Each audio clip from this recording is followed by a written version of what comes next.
તારીખ 15/2/1993 ખંભાતમાં મંટુની સ્મૃતિમાં સ્વામી સચ્ચિદાનંદ પરમહંસ ભક્તિ નિકેતન આશ્રમ પેટલાદ દંતાલીવાળાનું પ્રવચન.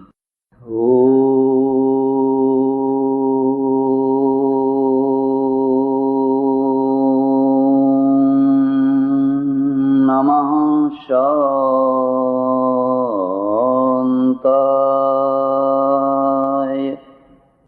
તેજસે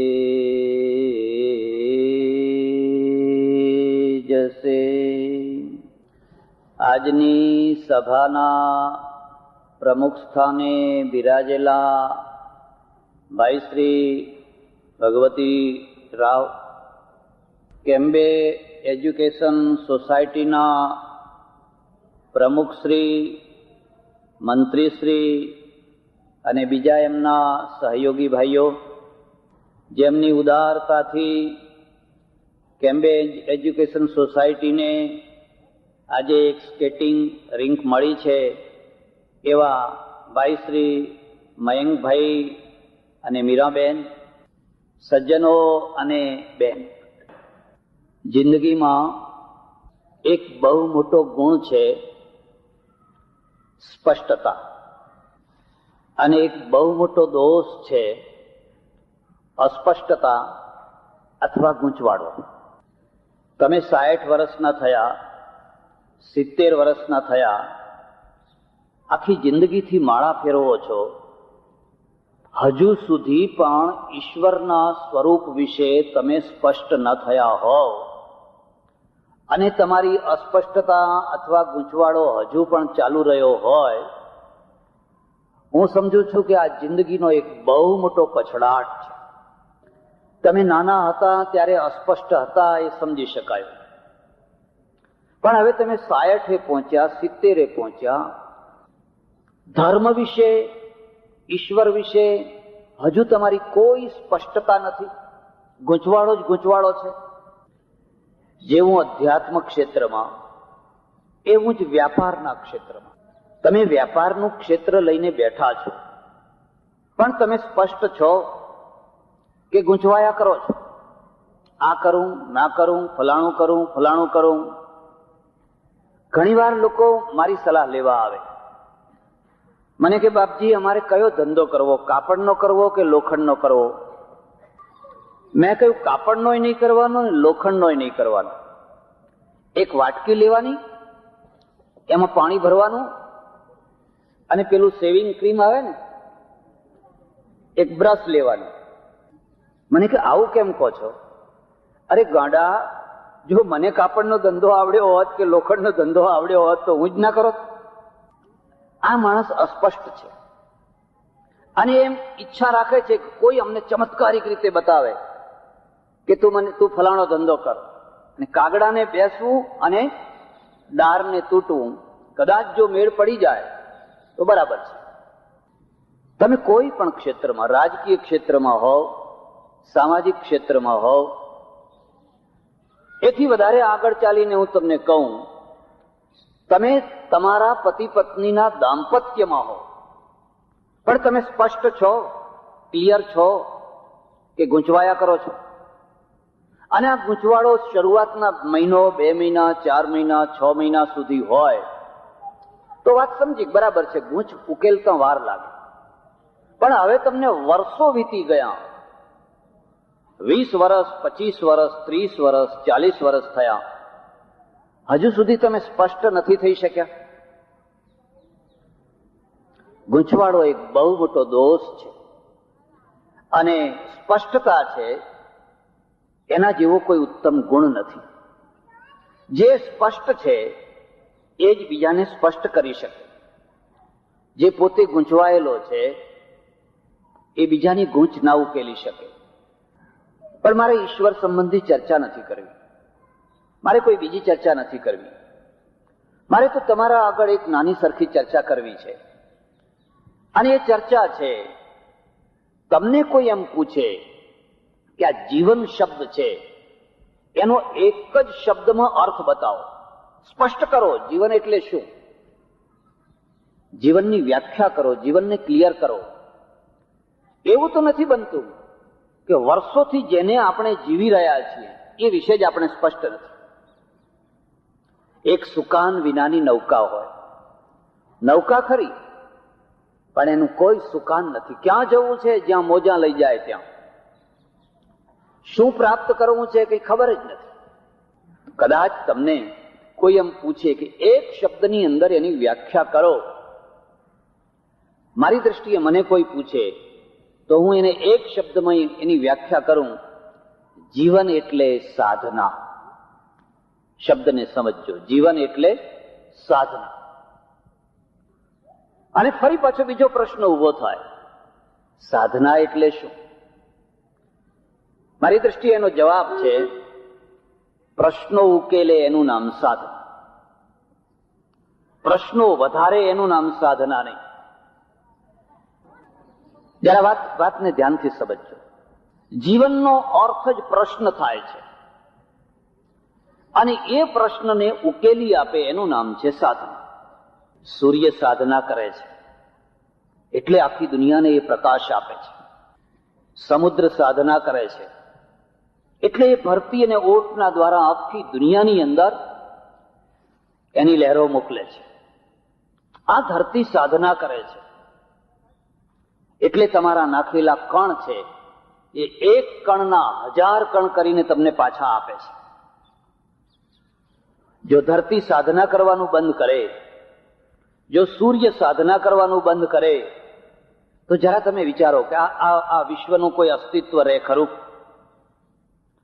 તમે ઊંડાણથી વિચાર કરજો, એવી એક પણ જગ્યા છે, એવો એક પણ કણ છે જે સાધના ના કરતો હોય? એક નાનામાં નાનો સેલ, નાનામાં નાનો કણ પણ કોઈને કોઈ સાધના કરી રહ્યો છે. બ્રહ્માંડ એક ફેક્ટરી છે અને વિશાળ ફેક્ટરીના આપણે બધા કાં તો વ્હીલ છીએ, કાં તો સ્ક્રૂ છીએ, કોઈને કોઈ પાર્ટ છીએ અને બધા કોઈને કોઈ કામ કરી રહ્યા છે. એટલે આ બ્રહ્માંડ ચાલી રહ્યું છે. એક નાનું બાળક જન્મે છે, તમે નિરીક્ષણ કરો, રિસર્ચ કરો, એ જન્મતાની સાથે કેમ રડે છે? આપણે એનો આધ્યાત્મિક અર્થ કર્યો. મારા દેશ ઉપર અધ્યાત્મવાદની એટલી મોટી અસર પડી, એટલી મોટી અસર પડી, કેટલીક વાર વાસ્તવિકતાને આપણે બિલકુલ ભૂલી ગયા. છોકરું કેમ રડે છે? કે ભગવાનથી જુદું પડ્યું એટલા માટે. એટલે એ કહે છે, હું અહીં ને તું ત્યાં, હું અહીં ને તું ત્યાં. પણ આ તો તમારું અર્થઘટન થયું. છોકરું એટલા માટે રડે છે કે એની આવશ્યકતા, એના જીવનમાં પ્રશ્નો શરૂ થયા છે. એને ભૂખ લાગી છે, એને શ્વાસ લેવો છે, એને જીવવું છે અને જીવવાની આડે જે અડચણો આવે છે એ દૂર કરાવવા માટે રડે છે. જો છોકરું રડે નહીં તો એની માં કદાચ દૂધ પીવડાવવાનું ભૂલી જાય, કદાચ એને યાદ ના રહે. એટલે બાળક રડે છે. એ રડતું નથી, એ જીવનની સાધના કરે છે. એક બીજી વાત પણ હું તમને કહું, જે છોકરાઓએ 2-3 ઘોડિયા તોડ્યા નથી એ મોટા થઈને કોઈ ધાડ મારવાના નથી. માં એવી ઈચ્છા રાખે કે મારું છોકરું ઘોડિયામાં પડ્યું રે, બસ મરદાની માફક ચૂપચાપ પડ્યું રે. અને પછી મને કે છોકરું બહુ ડાયું છે, હો, જરાય સતાવતું નથી. હું એને કહું કે યાદ રાખજે, અત્યારે જે આ મરદા જેવું પડ્યું છે ને એ મોટું થઈને સતાવશે.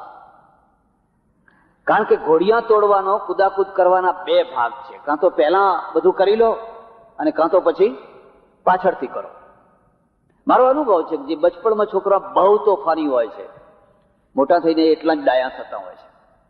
અને બચપણમાં બહુ ડાયા હોય છે, એ પાછલી જિંદગીમાં એટલા જ તોફાની થતા હોય છે. પહેલી જિંદગીનો પહેલો ભાગ છે એ તોફાન હોય તો એમાં કોઈને બહુ ખોટું ના લાગે. છોકરું તો તોફાન કરે. કૃષ્ણ ભગવાને ઓછા તોફાન કર્યા છે?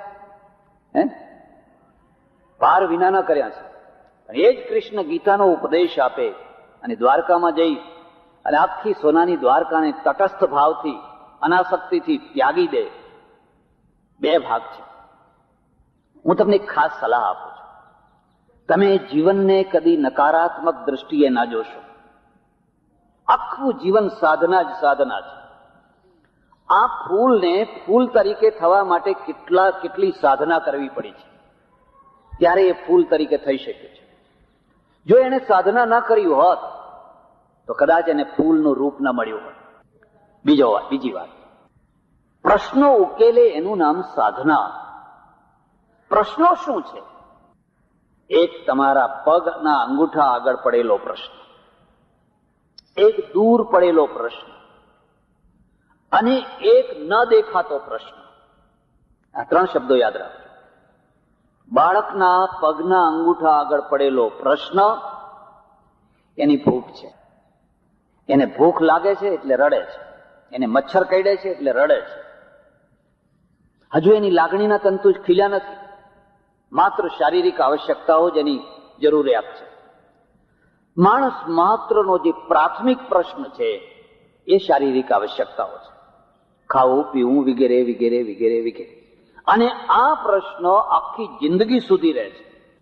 તમે 50 વર્ષના થાઓ, તમે 60 વર્ષના થાઓ, તમે 70 વર્ષના થાઓ, આ પ્રાથમિક પ્રશ્ન, પગ આગળ પડેલો પ્રશ્ન છે. મારા દેશમાં થોડી ગૂંચો થઈ, થોડો ગૂંચવાડો થયો અને એ ગૂંચવાડાએ આપણને ઘણું નુકસાન પહોંચાડ્યું. આપણે શું કર્યું કે જે શારીરિક આવશ્યકતાઓ છે એને પ્રારબ્ધ ઉપર છોડી દો અને જે ન દેખાતો પ્રશ્ન, પેલો પરલોકનો જે પ્રશ્ન છે એના માટે પુરુષાર્થ કરો. જરા વાતને સમજો. ક્યાં ગોથું, ક્યાં ખાધું, ભૂલ ક્યાં કરી. અરે રોટલા માટે મહેનત કરવાની જરૂર નથી, તો તમારા નસીબમાં હશે એ મળવાનો જ છે. મકાન માટે, પત્ની માટે, બાળકો માટે તમારી રેખાઓમાં જે લખેલું છે એ બધું થવાનું છે. કોણ પત્ની થશે, કેટલા બાળકો થશે, કેવું મકાન મળશે, કેવો ધંધો થશે, કેવું ફલાણું થશે, ક્યારે મૃત્યુ થશે, કઈ ઘડીએ થશે, કેવી રીતે થશે, બધું લખેલું છે. તો હવે કરશું શું? આવતા જન્મને સુધારો, પરલોકને સુધારો. મારા પોઈન્ટ ઉપર ધ્યાન દો. હું શું કહેવા માંગુ છું? પગના અંગૂઠા આગળ પડેલો પ્રશ્ન એને ઉકેલો, એ તમારી પ્રાથમિક સાધના છે. પેલો જે પરલોક દેખાતો નથી એને મહત્વ ના આપો. આપણે ઉલટું કરી દીધું. પશ્ચિમ અને પૂર્વનો આ ભેદ છે. પેલા લોકોએ અંગૂઠા આગળની સાધના શરૂ કરી અને એ સાધના એટલી સતત સાધના કરી, અમેરિકાના બંદરે જ્યારે યુરોપનો નિરાશ્રિત વર્ગ આખો ઉતર્યો ત્યારે ચીંથરે હાલ હતો, ફાટેલા કપડે હતો, ત્રાસ પામીને આવેલો. એણે જે સાધના કરી અમેરિકાને અનાજના કોઠાર બનાવી દીધા, અમેરિકાના ધનનો ભંડાર બનાવી દીધો, અમેરિકાને મકાનો, ફેક્ટરીઓ, રોડ, પ્લેન, ફલાણું એની પોતાની આવશ્યકતા તો પૂરી કરી, પણ આખી દુનિયાને જરૂર હોય તો એ તરત આપી શકે. તમારે શું જોઈએ છે તમે તરત જ ત્યાંથી મેળવી શકો. એનું કારણ શું છે? એને પગ આગળ પડેલા પ્રશ્નોને ઉકેલવા માંડ્યા. બીજી વાત યાદ રાખજો, પગ આગળ પડેલા પ્રશ્નો, જ્યારે પગ ચાલે છે ત્યારે પ્રશ્નો પણ આગળ ચાલે છે. તમે ઉભા રહી જાઓ તો પ્રશ્નો ઉભા રહી જાય, પણ તમે જ્યારે ચાલો છો ત્યારે તમારા પ્રશ્નો પણ ચાલે છે. ભગવતી રાવ છે, એ જો ખંભાતમાં પલાઠી વાળીને બેસે તો એમના પ્રશ્નો ખંભાતની સીમામાં આવી જાય, પણ જો એ જાંબિયા જાય, ઇંગ્લેન્ડ જાય, અમેરિકા જાય તો પ્રશ્નો આગળ જાય, નવા પ્રશ્નો ઉભા થાય. અને માણસ છે એની ખુમારી એ છે, એની કુશળતા એ છે, એની મહત્તા એ છે કે નવા પ્રશ્નોને કેટલી કુશળતાથી એ ઉકેલી શકે છે. એક બીજી વાત યાદ રાખજો, પ્રશ્નોથી ભાગનારને શાંતિ મળે છે? હા, મળે છે, પણ એ સ્મશાન શાંતિ છે, એ ક્ષણિક શાંતિ છે. તમારા ઘરમાં, ગામમાં અશાંતિ છે, પ્રશ્નો છે. તમે હરિદ્વાર ગયા, ઋષિકેશ ગયા, મારે આશ્રમમાં આવ્યા, બહુ સારું લાગ્યું કે હા મહારાજ, અહીં તો બહુ શાંતિ છે. પતિ પત્ની ઝઘડ્યા, માતા પિતા સાથે ઝઘડો થયો, છોકરા સાથે બનતું નથી, દુકાન બરાબર જામતી નથી, દેવું માથે થઈ ગયું છે, અને એ બધાથી ત્રાસ પામેલા તમે કોઈ આશ્રમમાં જઈને રહો છો એટલે તમને બહુ શાંતિ મળે. પણ 2-3 દિવસ અમે મહેમાન ગતિ કરીએ અને પછી ખબર પડે કે આ ભાઈ તો હવે કાયમ અહીં રહેવાના છે. એટલે પછી તરત જ એમના સાથે નિયમો લગાડવા માંડી ગઈ, 5 વાગે ઉઠવું પડશે તમારે, મોડા ઉઠત નહીં ચાલે, આ કઈ હોટલ નથી, ટાઈમસર ચા પીવો પડશે, પ્રાર્થનામાં જવું પડશે, આમ કરવું પડશે, તેમ કરવું પડશે. અને એમાંય જો ખબર પડી જાય કે આ તો દેવાદાર માણસ છે, એટલે આ કઈ દૂધણી ભેંસ, તો તમે જ વિચાર કરો, જે ગાયને દૂધ ન હોય એ ગાયને કોઈ દાણ મૂકે? કોઈ મૂકે? ખબર પડી જાય કે આ તો કઈ દૂધણી ગાય નથી, અને તમને તરત જ ખ્યાલ આવી જાય, ઓહો અહીંયા એનું એ જ છે. મારી વાતને તમે નક્કર સમજજો. તમારા ઘરમાં તમને જે શાંતિ મળશે એ શાંતિ નથી તો હિમાલયમાં મળવાની કે નથી કોઈ આશ્રમમાં મળવાની. થોડાક દિવસ રખડવું ભટકવું હોય તો રખડી લો, ભટકી લો, પણ તમારા અંગત માણસો એ લડશે, ઝઘડશે, બધું કરશે, પણ એ તમારા પ્રત્યે જેટલી આત્મીયતા બતાવશે અને તમારા સુખ દુઃખમાં ભાગીદાર થશે એટલા બહારના માણસો કદી કોઈ થવાના. અનુભવ કરવો હોય તો કરી લે. એટલે તમે કહેશો કે આ આશ્રમ બરાબર નથી, ચાલો આપણે બીજા આશ્રમમાં જઈએ. આનું નામ ભાગવું છે, આનું નામ પલાયન વૃત્તિ છે. માણસ ભાગે છે, અહીં નહીં, હવે બીજા આશ્રમમાં જાઓ, બીજા આશ્રમમાં એનું એ, ચાલો ત્રીજા આશ્રમમાં જાઓ. અને 5-6 આશ્રમો ફર્યા પછી એ કહે છે કે ઓહો બધું બગડી ગયું છે, કોઈ જગ્યાએ હવે સારું રહ્યું, બધી જગ્યાએ સારું છે, પણ મૂળમાં તમારો પોઈન્ટ સુધારવાની જરૂર છે. તમારો પોઈન્ટ, અને તમારો પોઈન્ટ જો તમે સુધારી શકો તો તમે જ્યાં જાઓ તો તમારે માટે સારું છે. એટલે આ બીજી વાતને યાદ રાખજો, પ્રશ્નો ઉકેલવાનું નામ સાધના છે. અને પ્રશ્નો એટલે પગના અંગૂઠા પાસે પડેલા પ્રશ્નો. પેલો દૂરનો જે ન દેખાતો પ્રશ્ન છે એની ચિંતામાં દુબળા થવાની જરૂર નથી. આ દેશનો સૌથી મોટામાં મોટો પ્રશ્ન કયો છે? આ દેશની કરોડો વસ્તી જે ઝોપડપટ્ટીઓમાં રહે છે એને ફ્લેટમાં કેવી રીતે રહેતી કરવી, એ મોટો પ્રશ્ન છે. અને એના તરફ આપણું ધ્યાન જ નથી. જેને આવ્યો એને એક જ વાત સૂજી, કરો સપ્તાહ, કરો યજ્ઞો, કરો સમૈયા, કરો લાખો રૂપિયા ખર્ચો, કરોડો રૂપિયા ખર્ચો. કેમ? પરલોક સુધરશે, આવતો જન્મ સુધરશે. પણ આ જે ઝોપડપટ્ટીઓ છે, આ ભિખારી, આ ગરીબ, આ બેકાર યુવાનો, આ રોજી વિનાના માણસો સૌ પોતાના પહેલાના કર્મો લઈને આવ્યા છે, ગયા જન્મના બધા કર્મો લઈને આવ્યા છે. એટલે જેના કર્મમાં જેવું લખ્યું હોય એવું થાય. હું ત્યાં થાઈલેન્ડ ગયેલો અને પછી થાઈલેન્ડમાં ફરવા નીકળ્યા ગાઈડ લઈને. ગાઈડે મને ગાડીમાં, ચાલુ ગાડીમાં મને કહ્યું કે જો આ અમારો સ્લમ એરિયા છે, ઝોપડપટ્ટી છે. મેં આમ બહાર જોયું, મને કઈ દેખાયું નહીં. મેં કહ્યું અહીં તો કઈ ઝોપડપટ્ટી દેખાતી નથી. મને કહે જો આ બધું દેખાય ને. અને હું મારા મનમાં વિચાર કરું છું કે આનું નામ ઝોપડપટ્ટી? આ તો અમારા મધ્યમ વર્ગના માણસો રહે એવા મકાનો છે, બારી બારણા વાળા. આગળ કોઈ ગટર નથી, કોઈ ગંદકી નથી, કશું કાંઈ નથી, મચ્છર નથી. ઝોપડપટ્ટી જોઈ હોય તો મારા દેશમાં આવો, મુંબઈના એરપોર્ટ પાસે આવો, સુરતમાં આવો, મોટા અમદાવાદમાં આવો, કોઈ પણ જગ્યાએ આવો, તમને એમ લાગશે કે આ માણસો રહે છે કે કીડા મકોડા રહે છે. આટલી બધી ગંદકી, ગટર ગંધાતી, અને કોઈનું રૂવાડું ફરકતું નથી, કોઈને પણ ત્રાસ નથી થતો કે આ બધું કેવી રીતે દૂર કરી શકાય. આપણે ભૂલ ક્યાં કરી છે? પગના અંગૂઠા પાસે પડેલા પ્રશ્નોનો તિરસ્કાર, એની ઉપેક્ષા. અને જે પ્રશ્નો છે જ નહીં, અથવા કલ્પના છે, અથવા બહુ દૂરના છે, એ પ્રશ્નોની પાછળ દુબળા થઈ જાય છે. માણસો એના પાછળ કરોડો રૂપિયા ખર્ચે છે. હું ગ્રીસ દેશમાં ફરતો હતો, મારું પુસ્તક તમે વાંચજો. એક જાડી બેન ટ્રેનમાં સાથે બેઠેલી, બહુ શરીર જાડું, અને પછી ઘણી વાતો થઈ, ઘણી ચર્ચા થઈ, બધી વાત નહીં કરું. પણ એને મને એક પ્રશ્ન પૂછ્યો, તમારા દેશમાં આટલી બધી ગરીબી છે તો તમારો શ્રીમંત વર્ગ એ ગરીબીને દૂર કરવા પ્રયત્ન કેમ નથી કરતો? તમે ગરીબીને દૂર કરવા પ્રયત્ન કરો ને.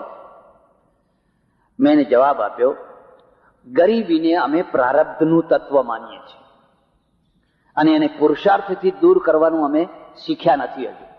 એ તો સૌના ભાગ્ય છે, પ્રારબ્ધ છે.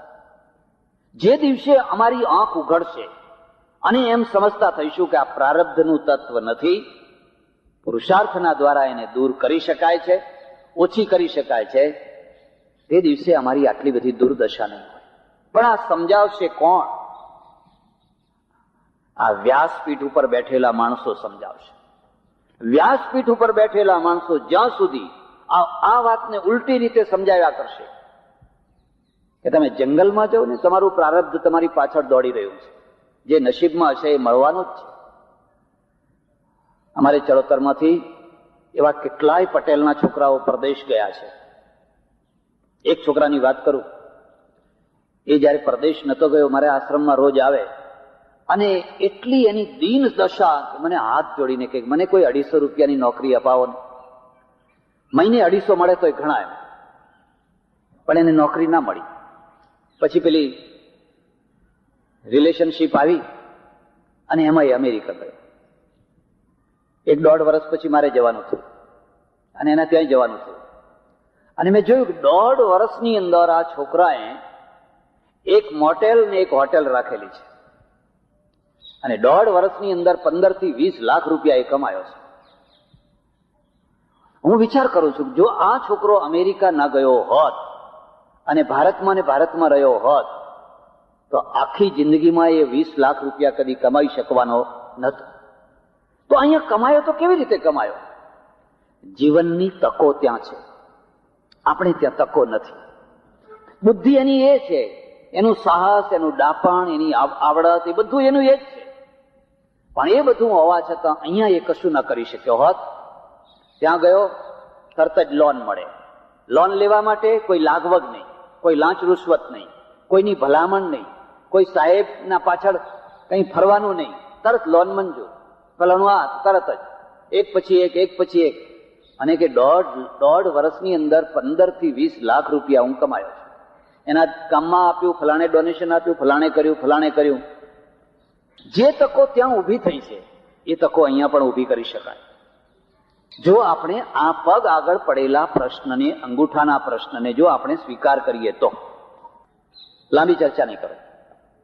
બાળક જે ઘોડિયામાં પડ્યું આમ પગ આગા પાછા કરે છે ને, એ સ્પોર્ટ છે. કુદરતે એને રમતા શીખવાડ્યું છે. જો એ આ પગ ઊંચા નીચા ના કરે તો ખાધેલું પચે નહીં. તમે કુદરતી વ્યવસ્થા જોજો. આ છોકરાઓને કોઈક પલાઠી વાળીને બેસી જાવ તો નહીં બેસે. એના અંદર ઠસો એનર્જી ભરી છે. અને હવે અમારી બાજુમાં બેઠેલા એમને કહું જરા દોડો જઈએ, દોડશે? ઉભા થવું હશે તો એક હાથ આમ મૂકશે, બીજો હાથ આમ મૂકશે, એવી ત્રીજા કોઈનો હાથ પકડશે, ત્યારે માંડ સ્ટેજ ઉપરથી નીચે ઉતરશે. કારણ કે આથમ તો સૂર્ય છે, એનર્જીનો હ્રાસ છે. પેલા બાળકની અંદર કુટીને એનર્જી ભરેલી છે, એટલે એને ધીમું ચાલવાનું ગમશે જ નહીં. એ બેસી નહીં શકે. ઘોડિયામાં પડેલું છોકરું આમ કર્યા કરશે. વાછડાને જોજો, ગાયના વાછડાને દોડ સવારે કરશે ને આકાશમાં 2 લાતો મારશે, કારણ કે એ રમત રમે છે, સ્પોર્ટ છે. અને સ્પોર્ટ પણ જીવનનો એક ભાગ છે. તમારા પગ આગળ પડેલા પ્રશ્નોમાંના ઉકેલનારો એક પ્રશ્ન છે, એક સાધના છે.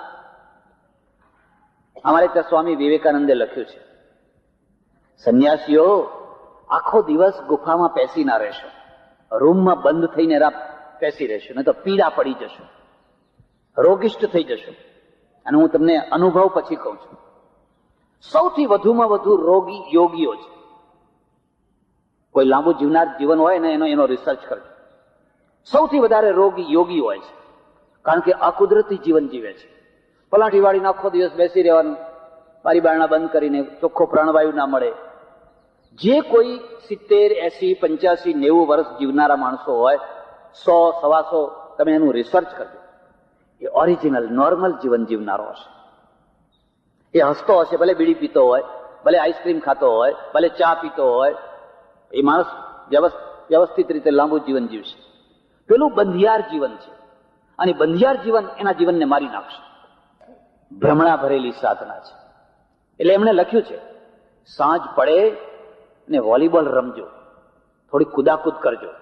હવે એમને તો લખ્યું છે, પણ તમે સાંજે મારા આશ્રમમાં આવ્યા હોવ ને હું વોલીબોલ રમતો હોઉં તો કેવી ઇમ્પ્રેસ લઈને જાઓ. મહારાજ સાધુ થયા અને આટલી ઉંમરે તમને વોલીબોલ રમવાનો, તો તમારામાં છોકરામાં શું ફરક? એનો અર્થ એ થયો કે અમારે તો પલાઠી વાળીને બેસી જ રહેવાનું, ટગર ટગર કોઈ આવતું હોય એટલે વધારે ગમે. એક માણસ રાખવો પડે. અરે અમારી એક દુનિયા છે, હું તમને સાચી વાત કહું છું, છેતરાશો નહીં. બધા કોડવર્ડ હોય છે, જેમાં વેપારીઓના કોડવર્ડ હોય છે, પેલા સામાન ઉપર લખેલો હોય છે, એમ બધા કોડવર્ડ હોય છે. કોઈ આવે છે એમ, અને પછી આમ મહારાજ તો જયારે જુઓ ત્યારે માળા જ ફેરવતા હોય છે. એટલે તને જોઈને શરૂ કર્યું છે, ભાઈ તું સમજ, જરા સમજ. હું તમને ખાસ વાત કરું છું, 40 વર્ષના અનુભવ પછી હું તમને કહું છું, જો લાંબુ જીવન જીવવું હોય, નિરોગી જીવન જીવવું હોય, તો જીવનમાં એક નિર્દોષ રમતને સ્થાન આપજો. બને એટલું જીવનને કુદરતના ખોળે મૂકજો અને બને એટલું નિર્દોષ જીવન જીવજો. તમે લાંબુ જીવન જીવશો. કોઈ નક્કી નથી ક્યારે મરવું, એ કશું નક્કી નથી. જીવનને લાંબુ વધારી શકાય છે, જીવનને ટૂંકું કરી શકાય છે. અમારે આયુર્વેદ એવું કહે છે, આયુર્વેદનો ઋષિ એમ કહે છે કે તમે 100 વર્ષ સુધી જીવી શકો છો, પણ શરત આટલી છે, તમારા શરીરને વ્યાયામ મળે અને વ્યાયામની સાથે મનોરંજન મળે. એટલે એ માણસો લાંબુ જીવવાના અને જે બંધિયાર જીવન જીવવાના. મોટા ભાગે તમે વિધવાઓને જોજો, કેમ એમના ચહેરા પીળા કેમ હોય છે? શા કારણથી હોય છે?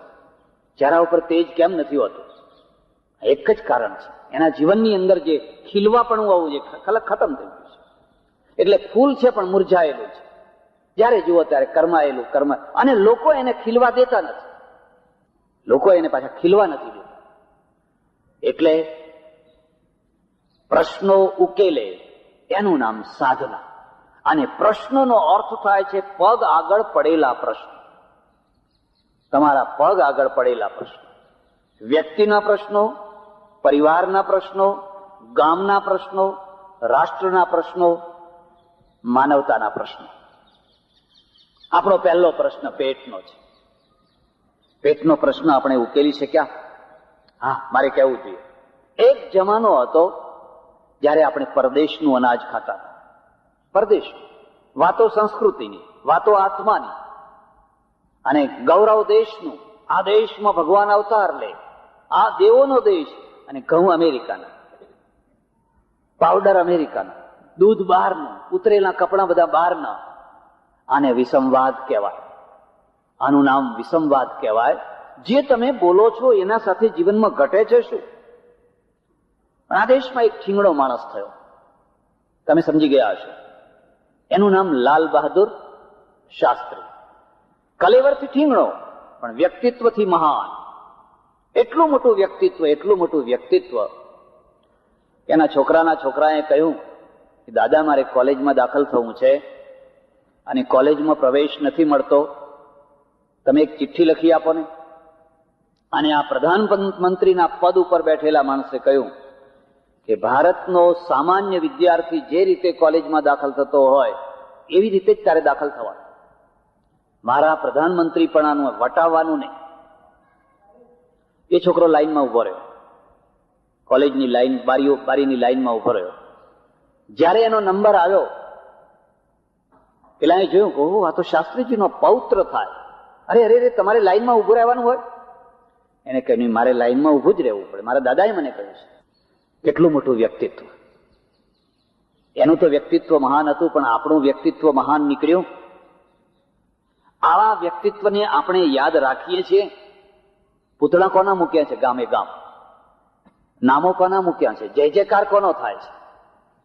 જે લોકો અહીંયા અથથી ઇતિ સુધી પોતાના પરિવાર માટે દેશને વેચી માર્યો, અથથી ઇતિ સુધી પોતાના પરિવારની જાણે જાગીરદારી હોય એવી રીતે નાના નાના છોકરાઓને પણ ગોઠવી દીધા. તમને વ્યક્તિત્વ નથી મળ્યું એવું નહીં, પણ તમે એ વ્યક્તિત્વને ઓળખી નથી શકતા. અને ઓળખી શકો છો તો એને તમે સલામ નથી કરી શકતા. આપણે તકવાદી છીએ, આને સલામ કરવાથી કંઈક મળે એવું છે એટલે તરત જ સલામ કરતા થઈ જઈએ છીએ, અને એમાં આખો દેશ નીચે પડે છે. એ માણસે આપણને સૂત્ર આપ્યું, જય જવાન જય કિસાન. આજે બે બાબતમાં આપણે બહુ મજબૂત થયા. હવે આપણે બહારથી અનાજ નથી લાવવું પડતું. દુષ્કાળ હોવા છતાં, ત્રણ દુષ્કાળો પડ્યા છતાં આજે તમારા ઘઉં જુઓ, પંજાબના, હરિયાણાના, ગુજરાતના. 1960માં ગુજરાત જયારે મુંબઈથી જુદું થયું ત્યારે આખા ગુજરાતનું અન્ન ઉત્પાદન 14-15 લાખ ટનનું હતું. આજે 58 લાખ ટન ગુજરાત અન્ન ઉત્પન્ન કરે છે. મગફળી, કપાસ એ બધું જુદું, શાકભાજી, ફળફળાદી બધું ઘણું. એટલું દૂધ આજે ઉત્પન્ન થાય છે, એટલું ઘી ઉત્પન્ન થાય છે કે ડેરીઓ દૂધ નથી લઈ શકતી. એટલું ચોખ્ખું ઘી ઉત્પન્ન થાય છે. એ બધું ક્યાંથી આવ્યું? તમે પ્રશ્ન, પગ આગળ પડેલા પ્રશ્નને ઉકેલવાનો પ્રયત્ન કર્યો એનું આ પરિણામ છે. જો તમે એની ઉપેક્ષા કરી હોત અને પ્રારબ્ધ પ્રમાણે બધું થશે, નસીબ પ્રમાણે થશે, તો આજે 88 લાખની વસ્તીવાળા દેશની દશા શું થઈ? હજુ આપણે ઘણું કરવાનું છે. હું બીજાથી થોડો જુદો પડું છું, અને આ અર્થમાં જુદો પડું છું કે હું અધ્યાત્મવાદી છું, ઈશ્વરવાદી છું. પણ મારો અધ્યાત્મવાદ, મારો ઈશ્વરવાદ આ લોકને બરબાદ કરનારો નથી. પહેલા પગ આગળ પડેલા પ્રશ્નને ઉકેલે એ અધ્યાત્મવાદ છે. દેશ ભૂખે મરે, જુવાનિયાઓ ચિંથરે હાલ ફરે, રોજી નહીં, રોટી નહીં, અને આપણે રામ નામની કરો સપ્તાહ, બીજી વાત નહીં, મગાડો મંજીરા આખી રાત, કોઈ ઊંઘે કે મરે. એમાં હું નથી માનતો. હું ઈચ્છું છું કે મારો દેશ લાચારીમાંથી મુક્ત થાય.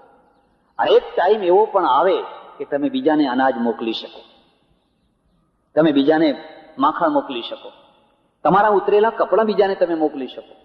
એવો પણ ટાઈમ આવે કે આખી જિંદગી સુધી કાયમ માટે આપણે બસ આપજો આપજો આપજો કરનારી જ પ્રજા તરીકે જીવીએ. બાળક છે, બાળકનો પહેલો પ્રશ્ન છે પેટનો છે. એટલે તમે જોજો, એક હાથમાં નોટ રાખો ને એક હાથમાં ચોકલેટ રાખો, છોકરું કઈ લેશે? ચોકલેટ લઈ લેશે.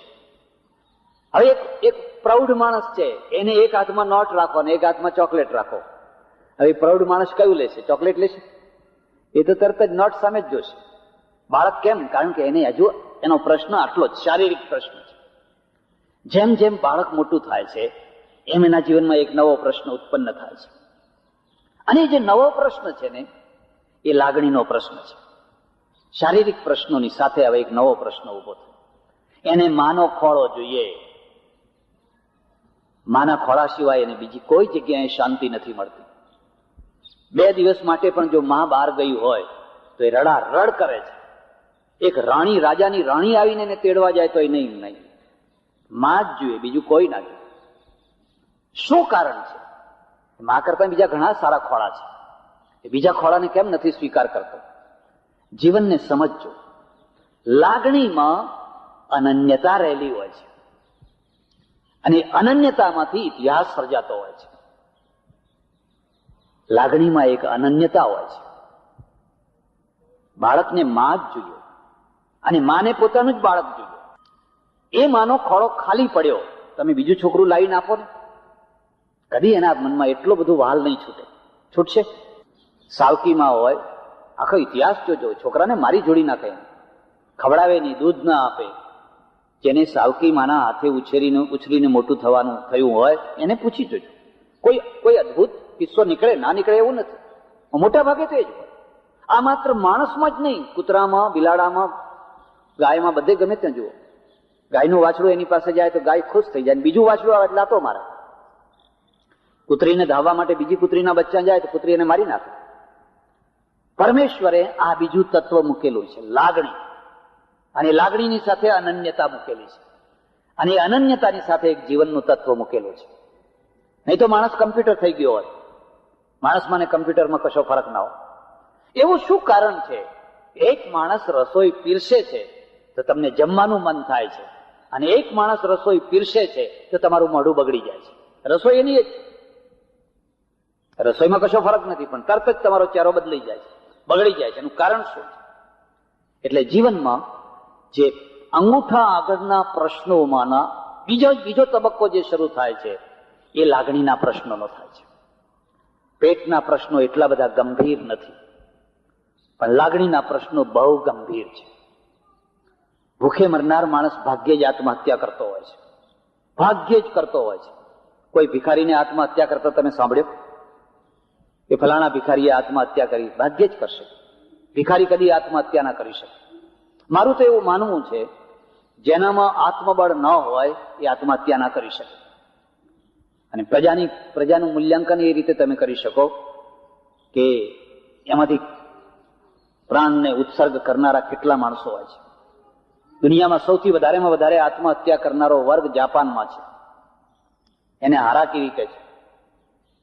હોટલમાં બાઈ હોય, તમારો રૂમ સાફ કરતી હોય, પણ જો તમે એના ઉપર એલિગેશન કરો કે મારી ફલાણી વસ્તુ ગુમ થઈ ગઈ, બીજા દાડે એનું મળદું હોય, એ સહન ના કરી શકે.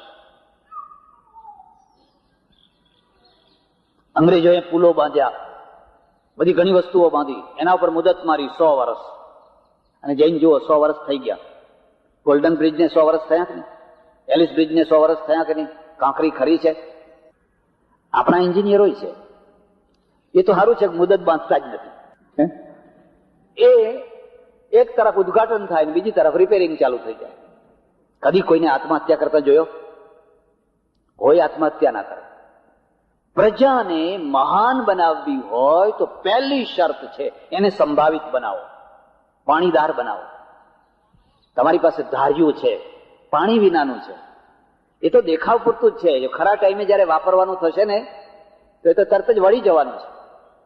પાણીદાર, શસ્ત્ર પાણીદાર, એમ માણસને પણ પહેલા પાણીદાર બનાવો.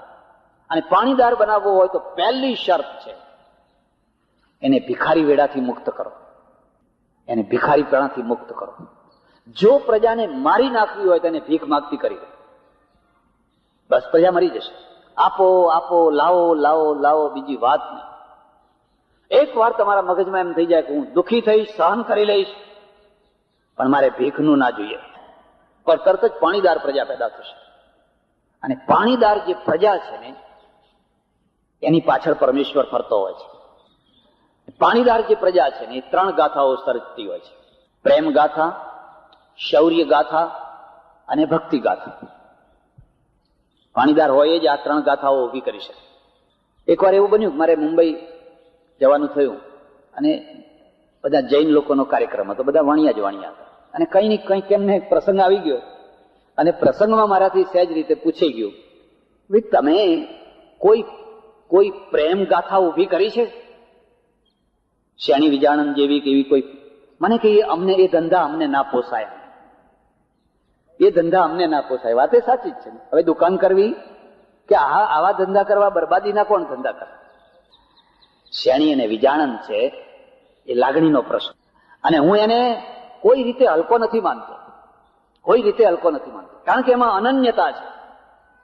વિજાણંદે કહ્યું કે આ પરણીશ તો આને, નહીં તો બીજી આખી દુનિયાની સ્ત્રીઓ મારી મા બેન બરાબર. અને શ્રેણીએ કહ્યું પરણીશ તો આને, બાકી બધા મારા ભાઈ બાપ બરાબર. અને બે આખી જિંદગી બરબાદ કરી નાખી. આખી ગાથા તમે સાંભળજો. નહીં તો શું હતું કે આ ના આવી તો આપણે બીજી નહીં તો ત્રીજી નહીં તો ચોથો પાંચમો, જે હોય તે. ત્યારે એ લાગણીનો પ્રશ્ન મટીને શરીરનો પ્રશ્ન બને છે. એટલે આપણે ત્યાં એક કહેવત છે, તમારે ત્યાં રોટલા ઘડનારી છે? અર્થ સમજ્યા તમે? આવશ્યકતા ક્યાં છે? રોટલા ઘડવાની આવશ્યકતા છે, અને એ શારીરિક આવશ્યકતા છે. પેલા એ આખું જીવન સમર્પણ કરી નાખ્યું, એમાંથી આખી ગાથા ઇતિહાસ થઈ ગયો. કાઠિયાવાડના દોહરા કોઈ વાત સાંભળજો, અને એની અંદર જે દર્દ છે, જે વેદના છે, જો તમારી પાસે દર્દ હોય તો તમે એને સમજી શકો. પેલો એનો બાપ છે ને એ જાણે છે કે આ છોકરાને મારે તાવીને બરબાદ કરી નાખવો છે. 100 ચાંદરી ભેંસો લઈ આવે, એના માથા ઉપર સફેદ ચાંદા હોય એવી 100 લઈ આવ, પછી મારા ઘેર આવજે. અને આ ઝૂરે છે. અને પેલો કાઠિયાવાડનો દોહરો કવિ કહે છે, વન ફળ્યા વાદળ ફર્યા નદીના તીર, પણ વિજાણંદ તારે કારણે મારા સુકાઈ ગયા શરીર. અર્થ સમજ્યા? તમે નહીં સમજી શકો. કે છે જો વન ફળ્યા, વન લીલા છમ થઈ ગયો. જે પાનખર ઋતુ હતી એ પૂરી થઈ અને ચોમાસું આવવાનું થયું, વન એકદમ ચારે તરફ લીલા છમ થઈ ગયા. વાદળ ફર્યા, અને હવે તો આ ઘટાટોપ વરસાદ આવવા માટે વાદળો આવવા માંડ્યા. ફર્યા નદીના તીર, અને આ નદી પણ હવે પાણીથી ઉભરાવા લાગી. બધું ચારે તરફ લીલું છમ અને છલકાવા માંડ્યું છે. એક જ સ્ત્રી એવી છે, વિજાનંદ તારે કારણે મારા સુકાઈ ગયા શરીર. અહીંયા વસંત નથી આવી. આ શું છે? લાગણી છે. લાગણીના પ્રશ્નો છે. 15 દિવસ પહેલા મારે આશ્રમમાં એક સજ્જન આવ્યા, ફોન કર્યો મને ઠેઠ સુરતથી, અને કે મારે મળવા આવવું છે, તમારી બધી કેસેટો મેં સાંભળી છે. મેં કહ્યું ભાઈ કાલ તો મારે બહાર જવાનું છે 12 વાગ્યા પછી, પણ મને સવારે 2 કલાક મારી સાથે વાત કરવી છે, આવો તમે. મેં કહું આવો. આવ્યા. અમેરિકામાં મોટેલ છે, સુખી માણસ છે, પણ 6 વર્ષથી જીવન બરબાદ થઈ ગયું છે. શું થયું છે? મારી એક દીકરી હતી 5-6 વર્ષની, મારો બંગલો, સ્વિમિંગ પુલ, હું મોટેલે જાઉં, પત્ની હોય, બધા સુખી, કોઈ દુઃખ નહીં, કશું દુઃખ નહીં. એ છોકરી હંમેશા એ સ્વિમિંગ પુલમાં પગ લટકતા રાખીને બેસે. અને એક દિવસ એવું બન્યું કે પેલી માં અંદર રસોઈ બસોઈ કઈ કરતી હશે, અને આ છોકરી અંદર પડી ગઈ, મરી ગઈ, ડૂબીને મરી ગઈ.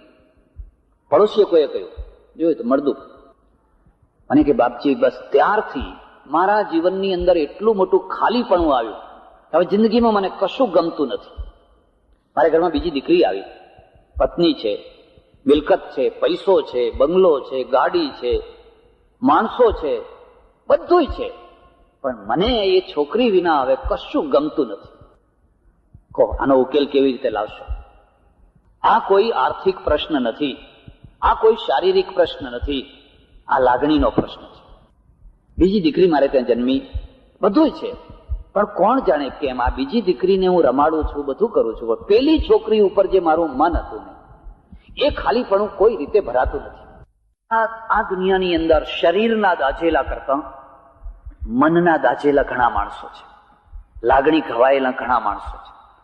કોઈનો છોકરો મરી ગયો છે, કોઈની પત્ની મરી ગઈ છે, કોઈનો પતિ મરી ગયો છે, કોઈનું કાંઈ થયું છે, કોઈનું કાંઈ થયું છે, અને એના અંદર જે ખાલીપણું ને એક જે વેદના છે, બને તો તમે એના ઉપર મલમ ચોપડજો, આશ્વાસનનો મલમ. બહુ મોટો પરમાર્થ થશે, બહુ મોટો ઉપકાર થશે. પણ કદાચ તમારાથી ન બને તો કંઈ નહીં. મેં તો એવા ઘણા માણસોને જોયા છે જે હંમેશા ટાટાનું મીઠું જ લઈને ફરતા હોય છે. એમના ગજવામાં જયારે જુઓ ત્યારે ટાટાનું મીઠું હોય, અને એમ ખબર પડે કે અહીં દાઝેલા માણસ છે, ભભરાઈ આવે ઉપર, ભભરાઈ આવે. હાડ વિધવા થઈ થવાની જ હતી ને, એમ કે એને ઉપરથી મીઠું ભભરાવે. ભારતની એક બીજી વિશેષતા છે, જેમ એ શારીરિક પ્રશ્નોને નથી ઉકેલી શક્યો, એમ લાગણીના પ્રશ્નોને પણ એ નથી ઉકેલી શક્યો. આપણે એવી સમાજ રચના કરી છે, એવી સમાજ વ્યવસ્થા કરી છે. કોઈ મારી બેન ખરી, હું એને સાડી લઈ આપું, 2 સાડીઓ લઈ આપું. મારી દીકરી ખરી, એને હું સોનાના દહેજ આપું, બધું આપું, પણ એને ક્યાં લગ્ન કરવા એ હું નક્કી કરવાનું. હું કરું ત્યાં જ એને પરણવાનું. જો એની પોતાની ચોઈસ ઊભી કરે તો એ સગી બેનને હું છરી મારી નાખું, સગી દીકરી હોય તો એનો કાંટો કાઢી નાખું. કારણ કે આપણે ત્યાં લાગણીઓ કરતા સમાજની જે કાલ્પનિક માન્યતાઓ છે ને બહુ પ્રબળ છે, બહુ પ્રબળ છે. એટલે દર વર્ષે કેટલા કિસ્સાઓ, હજુ અહીં ગુજરાતમાં તો ઓછા, પણ કાઠિયાવાડમાં તો કેટલા રોજ છરીના કિસ્સાઓ આવે છે. બેન ખરી, તારે ક્યાં પરણવાનું એ મારે નક્કી કરવાનું. જો તું નક્કી કરીશ ને અમારાથી આગી પાછી થઈશ, જાનથી મારી નાખશું. મારા ઓળખીતા એક પટેલ છે, લંડનમાં રહે છે. એ લંડનમાં, અને એની બેન છે, સગી બેન, કોલેજમાં ભણે, અને એ જ કોલેજમાં એક બ્રાહ્મણનો દીકરો ભણે. બ્રાહ્મણનો દીકરો બહુ સ્માર્ટ, બુદ્ધિશાળી, દેખાવડો, બધી રીતે એન્જિનિયરિંગ ભણે. આ બંનેના મેળ મળી ગયા, વિચારો મળી ગયા, મન મળી ગયા. અને મા બાપને ખબર પડી કદી ના બની શકે, કદી ના બની શકે. એક બહુ મોટું ઘરમાં તોફાન, બહુ મોટો વંટોળિયો. આપણે ત્યાં સાચી આબરૂ કરતા કાલ્પનિક આબરૂનો બહુ મોટો ઘટાટોપ છે. લાંચ લઈએ તો આબરૂ ના જાય, ઓછું જોખીએ તોય વાંધો ના આવે, ભેળસેળ કરીએ તોય વાંધો ના આવે. પણ દીકરી કોને પરણાવી, દીકરો કોને પરણાવ્યો, એમાં આપણી આબરૂ ઓછી વધતું થઈ જાય. હવે આ ભણેલી છોકરીઓ છે. આજે જયારે તમે જોવો છો કે કોલેજ જીવનમાં જે માણસો ગયા છે હવે પહેલાના માણસો નથી. પહેલા ઢીંગલા ઢીંગલીના જે રમત કરી નાખતા એ વાય જમાના ગયા. કાં તો પછી એમને ઢીંગલા ઢીંગલીની કક્ષાએ લઈ જાઓ, કોલેજમાં મૂકો જ. કોલેજમાં મૂકો તો પછી એની ચોઈસને પણ મહત્વ આપવું પડશે. અને એની ચોઈસને મહત્વ આપશો તો તમારી કાલ્પનિકતા જે તૂટતી હોય એને તૂટવા દો, વાસ્તવિકતાનો સ્વીકાર કરો. નહીં તો એમાં 2 જીવન બરબાદ નહીં થાય, 3 જીવન બરબાદ થશે. એક પેલો અજાણ્યો માણસ છે એના સાથે જે આ વરગાડવામાં આવશે એનું જીવન બરબાદ, આનુંય બરબાદ, પેલાનુંય બરબાદ. આ છોકરીએ મા બાપને ખૂબ હાથ જોડ્યા. મેં નક્કી કર્યું હું આર્ય કન્યા છું, મેં કોઈ પાપ નથી કર્યું, હું કોઈ ખરાબ ચાલની છોકરી નથી. મેં મારા મનમાં નક્કી કર્યું છે અને મેં મનથી આને સ્વીકાર કરી લીધો છે. અને તમે યાદ રાખજો કે મને જો નહીં પરણાવો તો મારું મળદું તમે જોશો. એટલે કે મળદું જોવું બરાબર છે પણ આ જગ્યાએ તો તને નહીં જ પરણાવીએ. અને મળદું થવું હોય તો થઈ જાય. છેલ્લે એને એના ભાઈને કાગળ લખ્યું, મારી વારે તું આવ. અને એ ભાઈ ડાયો હતો, શાણો હતો. એને ત્યાંથી કાગળ લખ્યો કે મારી બેનને જ્યાં પરણવું હોય ત્યાં જ એને પરણાવો, તમે વગર જોતા કોઈ આડા ના આવશો. એ અસર થઈ. આજે 2 સુખી છે. પતિ બ્રાહ્મણ છે, પત્ની પટેલ છે, 2 એજ્યુકેટેડ છે, સુખી છે, સારું કમાય છે, બાળકો છે અને કુટુંબમાં બધા ભળી ગયા છે. પણ આ તો એના ભાઈની દખલગીરીથી કેસ સુધર્યો. અને એ ના એના ભાઈનો પ્રભાવ ના હોત તો એ છોકરી મરવાની હતી, પેલો છોકરો મરવાનો હતો અને આ કુટુંબ મરવાનું હતું. તમે પ્રશ્નો ઉભા કરી દીધા, પ્રશ્નોને ઉકેલ ના લાવી શક્યા, પ્રશ્નોને ચૂંથી નાખ્યા અને પ્રશ્નોને બગાડી નાખ્યા. અને પ્રશ્નોને બગાડીને જિંદગી બરબાદ કરીને બેઠા. એકની જિંદગી બરબાદ, બીજાની જિંદગી બરબાદ, પોતાની જિંદગી બરબાદ. અને હવે તમે કહો છો શું કરીએ શું કરીએ. એટલે હું તમને ખાસ વાત કહું છું, લાગણીના પ્રશ્નો પેટના પ્રશ્નો કરતા ઘણા મોટા હોય છે. એટલે આત્મહત્યાઓ પેટના કારણે નથી થતી હોતી, લાગણીના કારણે થતી હોય છે. આપણે એમાં ઉદાર બનીએ. હું એ પક્ષનો નથી કે સમાજ સ્વચ્છંદી બની જાય, સમાજમાં કોઈ નીતિ નિયમના એ પક્ષનો નથી. હું તો એ પક્ષનો છું કે સમાજ નીતિમત્તાથી જીવે, સાચું જીવન જીવે. પણ સાથે સાથે તમે એવા લોખંડી કવચ ના બનાવી દો, એવા બધા લોખંડી બખ્તર ના બનાવી દો કે માણસ અંદર મુરઝાઈ જાય, માણસની માણસાઈ અંદર ખતમ થઈ જાય. એટલી હદ સુધી તમે એના ઉપર કોઈ રૂઢિઓ ના લાદી દો. આ બીજો પ્રશ્ન છે. પણ માનો કે તમારા શારીરિક પ્રશ્નો પૂરા થયા, તમારા લાગણીના પ્રશ્નો પૂરા થયા, આર્થિક પ્રશ્નો પૂરા થયા, પૈસે ટકે સુખી છો. એક બીજી વાત યાદ રાખજો, ઘરમાં જેમ જેમ પૈસો વધે ને એમ ખોરાક ઘટતો જાય. પૈસોય વધે ને ખોરાકે વધે એવું કોઈ જગ્યાએ જોયું હોય તમે મને કહેજો. એક જ જગ્યાએ મેં જોયું છે, એક જ જગ્યાએ. મહાભારતનું એક પાત્ર છે ભીમ, છે ને. લોકો એમ કહે છે કે ભીમ તો બહુ ખાનારો, અને બહુ ખાનારામાં બુદ્ધિ ઓછી હોય. તમે સંમત છો? જેનો ખોરાક વધારે હોય એમાં બુદ્ધિ ઓછી હોય, એમાં સંમત છો? અને અડધો ખાખરો ખાતો હોય, મગનું પાણી પીતા હોય. અરે આટે શું કઈ જિંદગી છે? અમારે ઘણા શેઠિયાઓ સાથે મળવાનું થાય અને ભૂલે ચૂકે જો એમના સાથે જમવા બેઠા તો તમે અડધા ભૂખ્યા જ ઉઠો, કારણ કે પહેલેથી જ ના પાડવા માંડ્યા. હવે ના પાડે એટલે આપણે ના પાડવી જ પડે ને. પછી શિવ પ્રસન્ન થયા. અને હું તો ભીમને મૂર્ખો નથી માનતો. મહાભારતમાં સૌથી વધારેમાં વધારે પોલિટિશિયન હોય, કોઈ મુત્સદ્દીગીરી વાળો માણસ હોય તો ભીમ છે. પરાક્રમ ને બુદ્ધિ બેયનો મેળ છે. જ્યારે પણ પાંડવો કોઈ વિપત્તિમાં આવે તેનો રસ્તો કોણ કાઢે છે? ભીમ જ કાઢે છે. લાક્ષાગ્રહ હોય કે ગમે તે હોય, રસ્તો કાઢે, બસ એનું નામ મુત્સદ્દીગીરી. પણ લોકો કહે છે કે ભીમ આ તો મૂર્ખો છે, એમ કે મૂર્ખો છે. મહાદેવ પ્રસન્ન થયા. મહાદેવે કહ્યું બોલ ભીમ તારે શું જોઈએ છે? કે વરદાન આપો, 2 વરદાન આપો. આપ્યા, જાઓ. આશુતોષ બહુ જલ્દી વરદાન આપી દે અને પૂરા કરે. હો, અચ્છા, પૂરા કરે. આજે ઘણા લોકો વરદાન આપનારા ઘણા નીકળ્યા છે, પૂરા કરવાના જ નહીં. આ ચૂંટણીથી પેલી ચૂંટણી સુધી વચનો જ વચનો, વચનો જ વચનો, પૂરા કશા કરવાના જ નહીં. પેલા તો તરત પૂરા કરે પાછા. બોલ ભીમ તારે શું જોઈએ? કે પહેલું તો મને એવું આપો કે હું જેટલું ખાઉં ને એ બધું પચી જાય, હજમ થઈ જાય. માગતા આવડવું જોઈએ. ગઈકાલે હું એક ફંક્શનમાં ગયેલો. આજે પેપરમાં બધું ફોટો ને બધું આવેલું છે. ત્યાં ખેતીવાડી યુનિવર્સિટી છે ને, એમાં વાઇસ ચાન્સલર JRM પટેલ, એમનો પ્લેટિનમ જ્યુબિલી ઉત્સવ ઉજવાતો હતો. એમણે એવી ઈચ્છા વ્યક્ત કરી કે મને 75 વર્ષ થયા છે, પણ મારે 125 વર્ષ સુધી જીવવું છે. મરી નથી જવું. આ જીવીશું, મરી જવું છે, મરી જવું છે. અરે શું કામ મરી જવું છે? એ તો વાતો કહેવા માટે લોકો છે. દુઃખીમાં દુઃખી માણસ જીવવા માંગે છે. એટલે એક બીજા સજ્જન હતા, એમણે આવીને કહ્યું કે હું તમને આશીર્વાદ આપું છું, ભગવાનને પ્રાર્થના કરું છું કે તમે 125 વર્ષ સુધી જીવો, અને તમે 125 વર્ષ સુધી જીવો એને જોવા માટે હું હાજર કરું.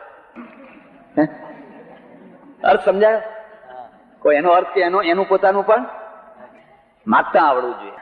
ભીમને કહ્યું, બોલ તારે શું જોઈએ છે? એને કહ્યું, બસ મને એવું વરદાન આપો કે હું જેટલું ખાઉં એટલું હજમ થઈ જાય, પચી જાય, લોહી થાય, ચહેરો લાલ ઘૂમ જેવો થાય, અને મસલ્સ છે ને આમ બાવડામાં જોર આવે. મહાદેવ તો તથાસ્તુ. હવે એની પોલિટિશિયન જુઓ, એની મુત્સદ્દીગીરી જુઓ. બોલ બીજું વરદાન શું? કે બાકીનું બધી જવાબદારી શકુની પાસે જાય. હવે આ માણસ ઓછો બુદ્ધિશાળી કહેવાય ખરો? આટલી બુદ્ધિ કોઈની પાસે હોય તો મને બતાવો. કે લોહી મારું થાય, આનંદ હું લઉં ખાવાનો, ગંદકી બધી જાય શકુની પાસે. ભીમ તો બહુ મોટો મુત્સદ્દીગીરી.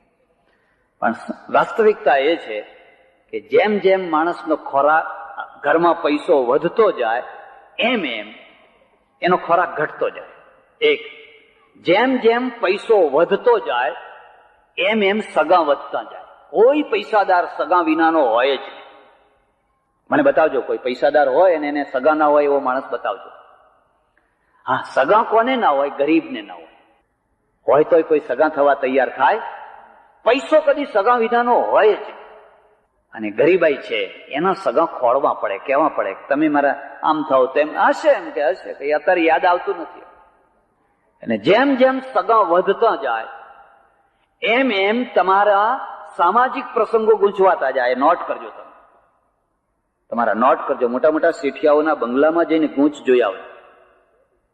જેમ તમારા સગા વધતા જાય તમારી ગૂંચો વધતી જાય, અને જેટલી ગૂંચો વધતી જાય એટલું ટેન્શન વધતું જાય, અને જેટલું ટેન્શન વધતું જાય એટલી ઊંઘ હરામ થતી જાય. ખ્યાલ આવે છે? ખવાતું નથી ને ઊંઘાતું નથી. હવે એને સુખી માણસ કહેવો કે એને દુઃખી કહેવો? ઘરમાં ઘીની બરણીઓ ભરી છે, બધું છે, ખવાતું નથી. તો આ ખાશે કોણ? નોકરો લીલા લહેર કરતા હોય. પણ આ છત્રી પલંગ છે, આટલી બધી મચ્છરદાની છે, એસી ઘરમાં છે, ઊંઘાતું નથી. તો ઊંઘશે કોણ? એ નોકરો. એ બધા ઘસઘસાટ ઊંઘતા હોય. એમને જગાડવા માટે કોથળા ઉપર સૂતા હોય, અને એમને જગાડવા માટે ઢોલ વગાડવા પડે. ને અહીંયા ઊંઘ જ નથી આવતી. આ બધું હોવા છતાં પણ એક તરફ ક્ષુધા નથી, એક તરફ ઊંઘ નથી, પણ તે છતાંય પૈસાનો ઢગલો છે, એના જે દર્શન છે, એનું જે સુખ છે, એ બધું આ દુઃખ આગળ એ બધું સુખ મોટું છે. કોઈ એમ નથી કહેતું કે આ ઢગલો જતો કરું, હવે મને ઊંઘવાનું ખાવાનું મળે. પૈસાનું સુખ એ બહુ મોટું સુખ છે, વાસ્તવિકતા છે. એટલે આ બે પાયાના પ્રશ્ન. પહેલો પેટનો પ્રશ્ન પગ આગળ પડેલો, તમે ઉકેલી શક્યા એનો કોઈ વાંધો નહીં. તમારા કોઈ સગા વાલા કુટુંબી ભાઈ વગેરે એમના એ પ્રશ્નને ઉકેલવામાં તમે લાંબો હાથ કરી શક્યા? મને રસ એમાં છે. તમે 2 માણસને રોજી આપો, 5 માણસને રોજી આપો.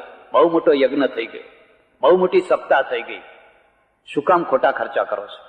મારી ઓળખીતી એક બેન છે, 71 સપ્તાહો સાંભળી છે. 71.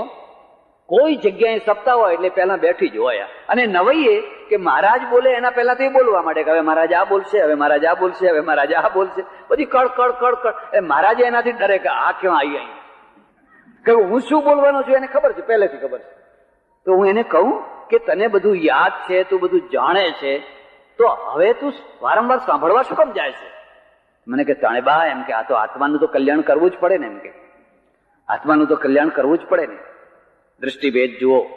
એક પેલી ક્રિશ્ચિયન નન્સ છે, એ નર્સ થઈ અને કોઈના કફ ઉપાડે છે, કોઈને મલમપટ્ટા કરે છે, કોઈનું મળમૂત્ર ઉપાડે છે, અને એ જવાબ આપે છે કે આ મારી સાધના છે. લેપ્રસી વાળાના હાથ આમ ઘસે છે, બધું ચોખ્ખું કરે છે. મેં જુનાગઢમાં એવી એક સ્પેનિશ બાઈ જોયેલી 40 વર્ષની. મને કે આ બધા લેપ્રસી વાળાને હું મારી જાતે મલમ લગાવું છું, મોજા લગાવ્યા એના હાથેથી લગાવું છું. કેટલા વર્ષથી? મને કે 20 વર્ષથી. 20 વર્ષની ઉંમરે એ આવેલી. આજે 20 વર્ષથી એ કોડિયા માણસોના વચ્ચે રહી અને બધાને મલમ લગાવે છે, દવા આપે છે. તને જિંદગીમાં કંટાળો નથી આવતો? કોઈ ફ્રેન્ડશીપ નહીં, કોઈ કઈ મોજ શોખ નહીં, કઈ આનંદ નહીં, કઈ કશું જ નહીં? મને કે નહીં, આ મારી સાધના છે. અમારા ભગવાને એમ કહ્યું છે કે જો મને પ્રાપ્ત કરવો હોય તો સૌથી વધારેમાં વધારે જે દુઃખી હોય, સૌથી વધારેમાં વધારે જે ઘૃણિત હોય, એમાં મારા દર્શન કરજો, એમાં તમે મારા દર્શન કરજો, એની સેવા કરજો તો હું તમને મળીશ. એટલે મને તો આ સાધના છે. જો એ જન્મારો સફળ કરે છે. અને આ 71 ઉપર 72, 72 ઉપર 73, 73 ઉપર 74 સાંભળ્યા કરવાની. અને એમ જ છે કે બસ આ સાંભળીશ એટલે મારો જન્મ. એકમાં સક્રિયતા છે, એકના ફળ સમાજને મળે છે, બીજાના ફળ કોઈને મળતા નથી. બેયમાં ત્યાગ છે. બે ખરાબ છે એવું નથી કહેતો, પણ એકના પરિણામ દુખિયા માણસોને મળે છે અને બીજાના પરિણામ છે કોઈને મળતા નથી. બસ બેઠા છે, હરી હરી હવે મહારાજ પેલું બોલશે કે આ તો હવે ફલાણું આવશે, તો મહારાજ ડરે પાછા. કઈ બોલે એના પહેલાથી બોલતી જ હોય. આજુબાજુ કહેતી જો હવે પેલું આવશે. જિંદગીના બે મોટા પ્રશ્નો છે. તમે શારીરિક આવશ્યકતાઓ તમારી સમાજની પૂરી કરવામાં કેટલા નિમિત્ત બન્યા? તમે લાગણીના પ્રશ્નો ઉકેલવામાં કેટલા લોકોને મદદગાર થયા? સાચી લાગણી. પણ જિંદગી અહીંથી અટકતી નથી.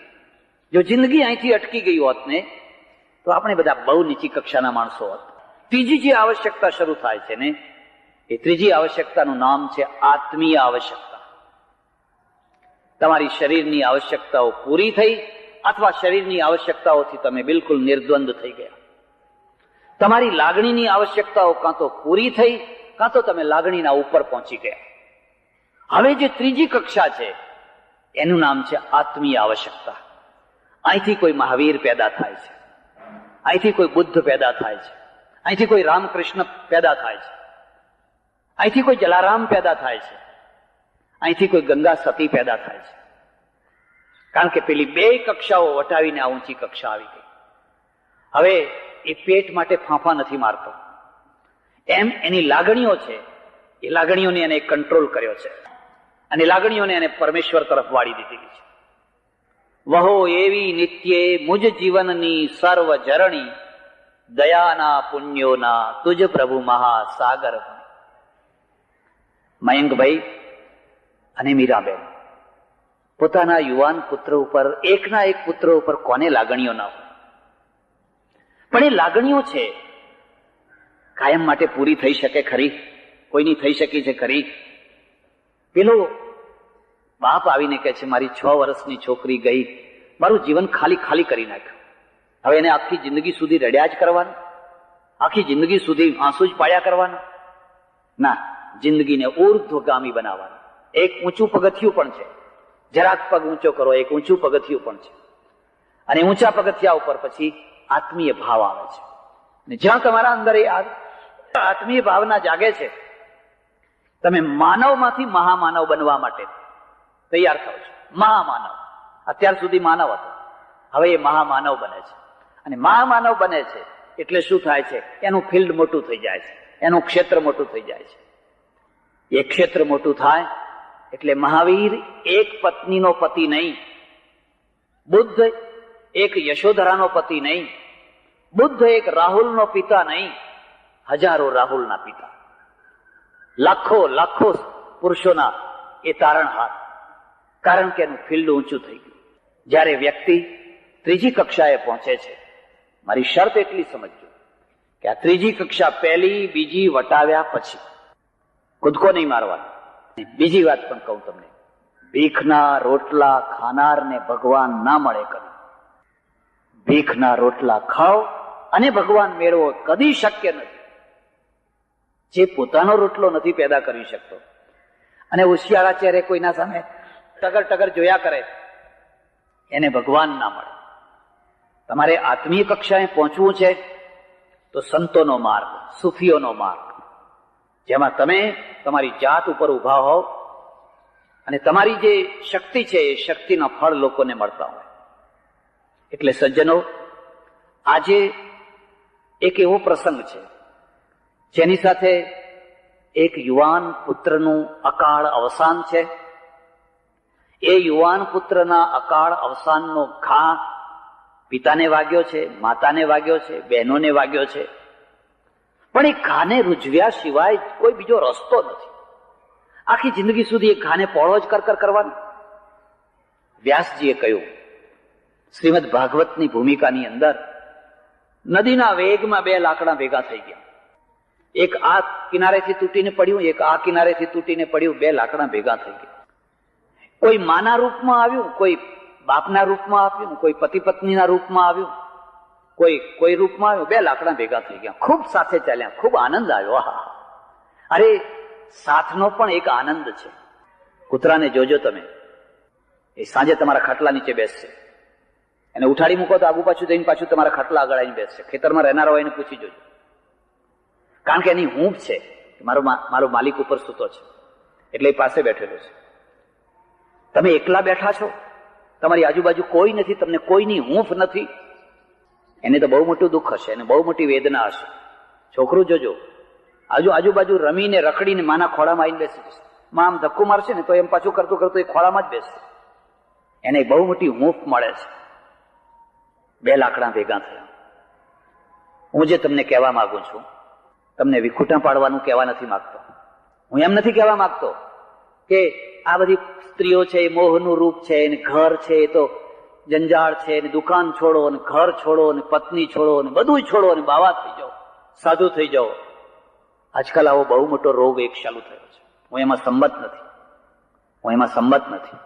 કેટલીક વાર તો એટલા મોટા અનર્થો થાય છે.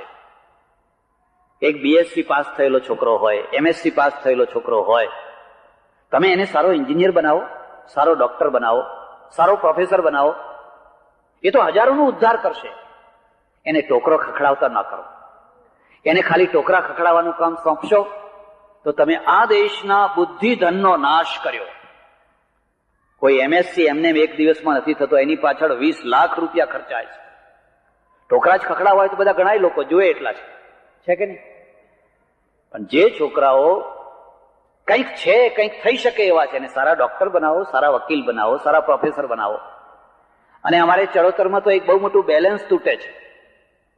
એ છોકરાઓ ઓછું ભણે છે ને છોડીઓ વધારે ભણે છે. અહીંયા ખંભાતમાં લગભગ એવું જ હશે. હવે છોડીઓ વધારે ભણે છે. માનો કે હું 150 છોકરાઓને સાધુ બનાવી દઉં, બીએસસી એમએસસી થયેલા 150 છોકરાઓને. સામે 150 છોકરીઓના મૂર્તિયા તો મેં ચૂંટવી લીધા. આ જે 150 બીએસસી એમએસસી થયેલી જે છોકરીઓ છે, હવે એમને પહેલેથી જ મૂર્તિયા ઓછા છે. એમાંય પાછા જે હતા એ મેં ચૂંટવી લીધા. બેલેન્સ તૂટી જશે કે નહીં તૂટી જાય? અનબેલેન્સ થઈ જશે. એક બહુ મોટી અવ્યવસ્થા ઉભી થશે. મેં ધાર્યું હોત તો ઘણા છોકરાઓને સાધુ બનાવ્યા હોત.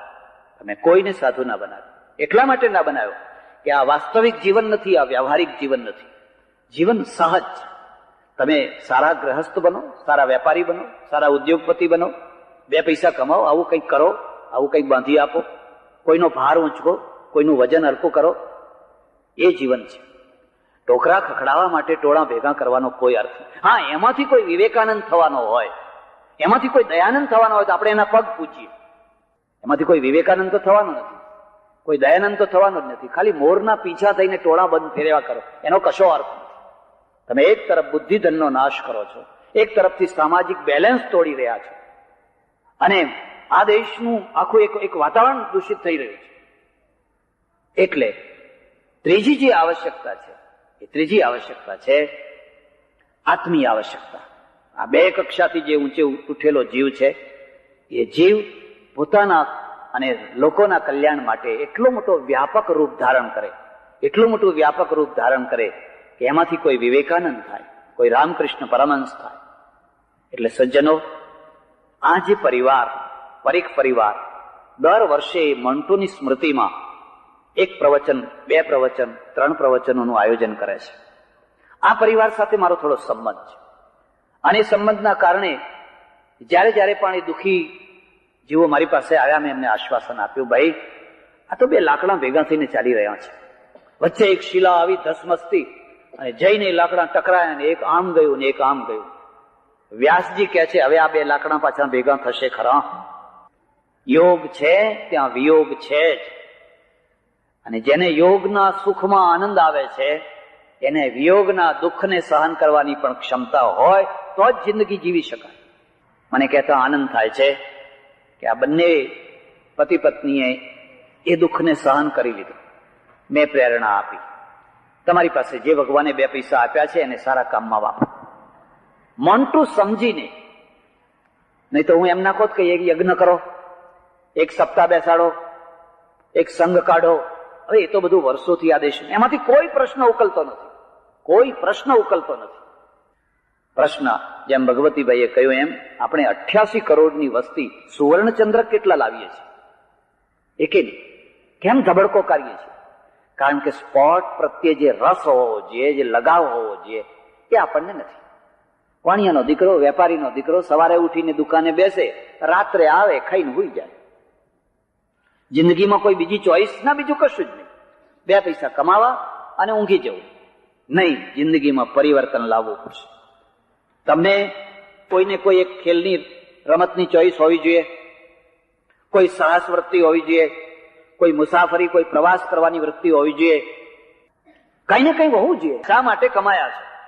એટલે આ સ્કેટિંગ રિંગ જે ઊભી કરી એ આજના જમાનામાં કઈ આ પુણ્યનું કામ ના કહેવાય, પણ હું એને પુણ્યનું કામ માનું છું. કારણ કે ખંભાતના કેટલાય બાળકો આમાં સ્કેટિંગ કરશે અને એ સ્કેટિંગના દ્વારા એમના જીવનનું ઘડતર થશે. એ જે ઘડતર થશે એમાંથી એક સુઘડ વ્યવસ્થિત નાગરિક પેદા થશે. હું ઈચ્છું કે મારા દેશનો નાગરિક સારો વેપારી બને, સારો પ્રોફેસર બને, સારો વકીલ બને, સારો જજ બને, સારો વહીવટ કરનારો બને, જ્યાં હોય તે સારો બને. અને એને થોડું સ્કેટિંગ આવડતું હોય, થોડું ડ્રાઇવિંગ આવડતું હોય, એનો છોકરો પાયલોટ હોય, વિમાન ઉડાડતો હોય, એને ક્રિકેટ રમતા આવડવું હોય, એને કોઈ વાર સંગીત પણ સાંભળતા આવડતું હોય, એને ગાતા આવડતું હોય. ગાતા ના આવડે તો કઈ નહીં, સાંભળતા તો આવડે. નહીં તો આ તો કલા ને બલા બધું હરખું. એવું ના થાય. જીવનને નકારાત્મક ના બનાવીએ, જીવનને સકારાત્મક બનાવીએ. ફરીથી આ પ્રશ્નને સમજજો. પ્રશ્નો ઉકેલે એનું નામ સાધના, પ્રશ્નોને ગૂંચવે એનું નામ સાધના નહીં. પ્રશ્નો એટલે જિંદગીના પગ આગળ પડેલા પ્રશ્નો, અંગૂઠા આગળ પડેલા પ્રશ્નો. 20 વર્ષથી પતિ પત્ની સાથે રહો છો પણ કોઈ દિવસ ઝઘડા. તો ઉકેલો ને પ્રશ્ન, આજે જ ઉકેલો ને. સામે સામે બેસી જાઓ અને હૃદય ખાલી કરી નાખો, ખુલ્લા કરી નાખો, જોજો પ્રશ્નો ઉકલે છે. એક સજ્જને આવીને મને કહ્યું, મને કે મહારાજ મારે મારી પત્નીને બનતું નથી. મેં કહ્યું શું વિચાર છે? મેં કે તમારા આશ્રમમાં રહી જાઉં. મેં કહ્યું રહી જાઉં, વાંધો નહીં, પણ મારે તમારે પછી બનશે? પછી પાછા થોડા દિવસ પછી તમે કહેશો બાપજી મારે તમારે બનતું. અરે નથી બનતું તો બનાવો. પરણ્યા છો તો હવે પ્રેમ કરો. દ્વેષ કરવા માટે, ઝઘડા કરવા માટે પરણ્યા છો? એકબીજાના મોઢા ચડાવવા માટે પરણ્યા છો? જો જિંદગીમાં ફૂલ ખીલે છે કે નથી ખીલતા? હું ફૂલ મુરઝાવાની વાત નથી કરતો, હું તમને વિખૂટા પાડવાની વાત નથી કરતો, હું તો તમને સારા માણસ બનાવવાની વાત કરું છું. એટલે સજ્જનો, ફરીને મારે એ જ વાત કહેવાની છે. પગના અંગૂઠા આગળ પડેલા જે પ્રશ્નો છે એને જે ઉકેલી આપે એનું નામ સાધના છે. અને એ ઉકેલવાની જે કુશળતા છે બસ એનું નામ યોગ છે, એનું નામ સાધના છે. એ કુશળતા તમને પુસ્તકોમાંથી પ્રાપ્ત થાય, તમારા જીવનમાંથી પ્રાપ્ત થાય, સત્સંગમાંથી પ્રાપ્ત થાય, જ્યાંથી પ્રાપ્ત થાય એ કુશળતા મેળવો. એનાથી ભાગી છૂટવાનો પ્રયત્ન ના કરો. આજે મંટુને હું અંજલિ અર્પણ કરું છું. એની નાની ઉંમરમાં અકાળે એને વિદાય થવું પડ્યું. એક બહુ મોટો આઘાત આપીને વિદાય થયો. એમાંથી આપણે સૌએ બોધપાઠ લેવાનો છે. ખાસ કરીને યુવાન છોકરાઓએ બોધપાઠ લેવાનો છે કે તમે સાયકલિંગ કરતા હો, તમે સ્કૂટર ચલાવતા હો, તમે એમને ચાલતા હો તો કાયદાનું પાલન કરો. પોતાની સાઈડે ચાલો. ગાડી ચલાવતા હો તો તમે તમારી સભાનતા રાખો. બેફામ લોકો ઉભા હોય, બેફામ આડાવડા ઉતરતા હોય. આ દેશમાં વાહનોની તુલનામાં પુષ્કળ એક્સિડન્ટ થાય છે, વાહનોની તુલનામાં. અમેરિકામાં જેટલા વાહનો છે એના પ્રમાણમાં ઘણા એક્સિડન્ટ ઓછા. કારણ કે બધું કાયદેસર, વ્યવસ્થિત, કોને વળવું, કેવી રીતે વળવું, કેમ જવું. અહીંયા તો જે પેસી ગયો એ પેસી ગયો અને એમાંથી મોટા અનર્થો થાય. કેટલી ટ્રકો ઊંધી પડી હોય છે. આ બધો બોધપાઠ લેવાનો છે. હું પરમેશ્વરને હૃદયથી પ્રાર્થના કરું કે જે સ્કેટિંગ રિંક અહીંયા બની છે એનો માત્ર છોકરાઓ જ નહીં, કેટલીક વાર આવા ડોહાઓ આવીને પણ ઉપયોગ કરે કે થોડા આમ ફરે, આમ દાદાને દીકરાનો દીકરો બે આમ ફરતા હોય. એમાં શરમાવાની વાત નથી. આ એક ખોટી વાત છે. એમાં કશી શરમાવાની વાત નથી. તમને સ્ફૂર્તિ આવશે, જીવનમાં એક તાજગી આવશે, એક મજા આવશે. કંઈક રમો, ખેલો કૂદો, ઉછળો કૂદો, શરીર હળવું થશે અને એ રીતે જિંદગી તમારી એક ગમ્મતની સાથે જ્ઞાન ભરેલી જિંદગી થશે.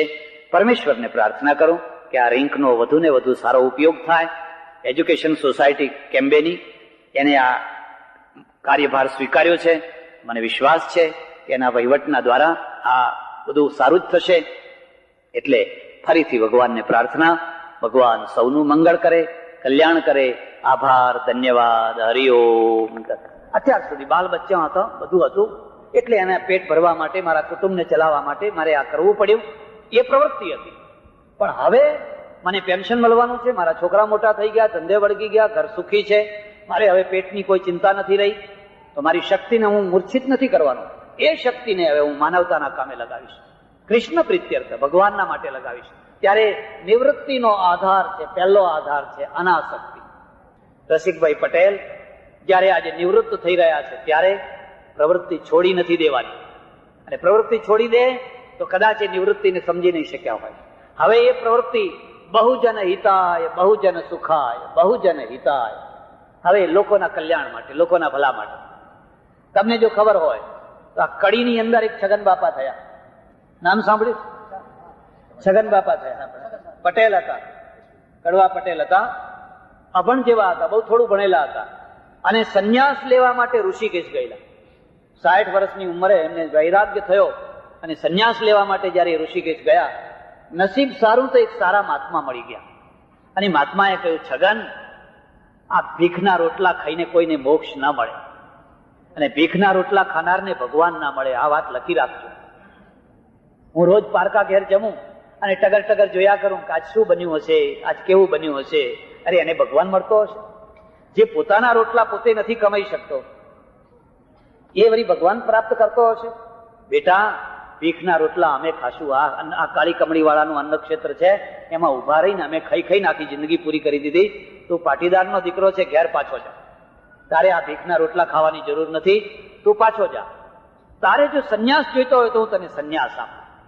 તારો સમાજ દબાયેલો છે, તારો સમાજ કચડાયેલો છે, તારો સમાજ પાછળ રહી ગયેલો છે, એમાં પણ બહેનો પાછળ રહી ગયેલી છે. તું એના ઉત્થાન માટે કામ કર, તું એને આગળ લાવવા માટે કામ કર.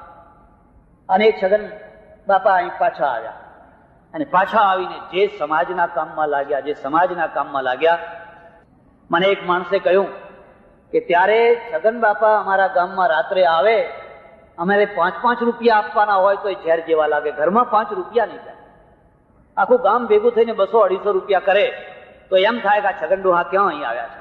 લોકોની દાઢીમાં હાથ નાખી ગામડે ગામડે ફરી પૈસો ઉઘરાવીને એને કડીમાં કેટલું મોટું સંકુલ ઉભું કર્યું. હવે તમે વિચાર કરો, આ સાચો સંન્યાસ કે પેલા રોટલા ખાધા હોત એ સાચો સંન્યાસ? આ સાચો સંન્યાસ. આ પ્રવૃત્તિમાં નિવૃત્તિ છે. હવે એ પેટ માટે પ્રવૃત્તિ નથી કરતા, માનવતા માટે, સમાજ માટે, ભગવાનને રાજી કરવા માટે.